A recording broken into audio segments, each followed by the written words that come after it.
কেন ইসলামী দলগুলোকে বাছাই করে নেবেন?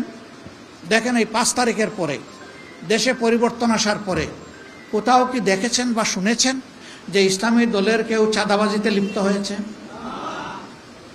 কোথাও গিয়ে কোনো জায়গা দখল করে তারা সেখানে কর্তৃত্ব কায়েম করেছে? কারো বাসায় গিয়ে অবৈধ সাইনবোর্ড লাগিয়েছে? লাগায় নাই।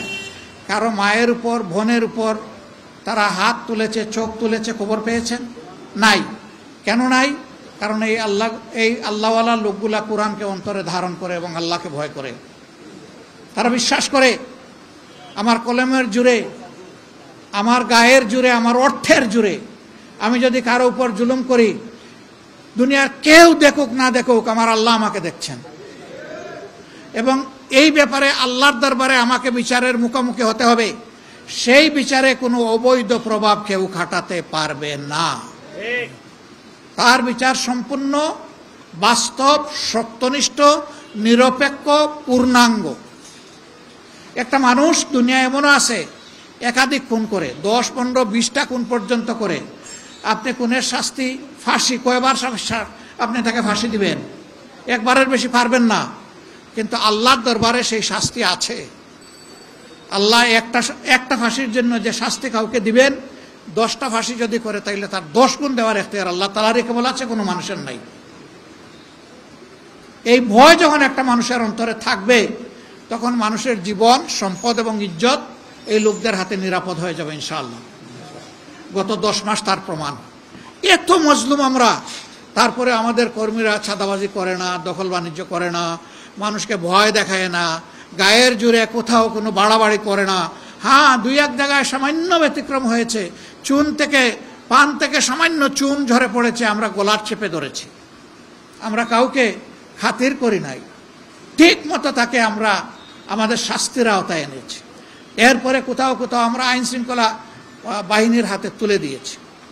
এরপরে তার পক্ষে আমাদের কথা শুনে ওখানে গিয়েছে, তার পক্ষে আবার আইনে লড়াই করে তার বেরও করে নিয়ে এসেছে। কারণ সে যেহেতু আমার আনুগত্য করেছে, কথা শুনেছে, এখন অপরাধের তার বিচার হবে, বেইল সে পেতেই পারে। কিন্তু তাই বলে তার পক্ষে অবৈধভাবে গিয়ে দাঁড়ায় যে আমার কর্মী নিষ্পাপ, নিরপরাধ, অপরাধীকে নিরপরাধ সার্টিফিকেট দেওয়ার এই দায়িত্ব জামাত ইসলামী নেয় না। তার ঠিক উল্টা চিত্র দেখি কারো কারো ব্যাপারে। আপনাদের এখানে অবশ্য খুব ভালো এলাকা, এখানে কোনো চাঁদাবাজি নেই। এখানে চাঁদাবাজি আছে? ওরে বাবা, তাইলে তো দেখি সারা বাংলাদেশেই আছে। দোয়া করেন এমন একটা শাসন যেন আল্লাহ তাআলা আমাদের হাতে দেন, যে শাসন দেশ যারা চালাবেন তারা নিজে চাঁদাবাজি করবেন না, আর যারা চাঁদাবাজি করে তাদের হালাল রুজির ব্যবস্থা করে দিবেন, যাতে তাদের চাঁদাবাজির প্রয়োজন না হয়। তাদেরও তো বাঁচতে হবে না? আমরা ইনশাআল্লাহ তাদেরকে সম্মানজনক জায়গা করে দিব ইনশাআল্লাহ। এর আগ পর্যন্ত আমাদের আল্লাহ যা সম্পদ দিয়েছেন ভাগাভাগি করে খাবো, আর হাত ধরে বলবো, ভাই তুই চাঁদাবাজি করিস না। যদি আমাদের কথা শুনিস তাহলে তুই আমার ভাই, আর যদি না শুনিস তাইলে ভাই আমি তোর সামনে দাঁড়ায় যাবো, তোকে চাঁদাবাজি করতে দেব না। ব্যবসায়ীরা অতিষ্ঠ, বলে আগে 1 গাঁটে দিলে হয়তো, এখন 5 গাঁটে দেওয়া লাগে। ডিগ্রি আগের চেয়ে বেড়ে গেছে। আমরা ব্যবসায়ীদেরকে বলেছি, আপনারা আপনাদের দায়িত্ব পালন করেন, আল্লাহ সুযোগ দিলে আমরা ইনশাআল্লাহ আমাদের দায়িত্ব পালন করব।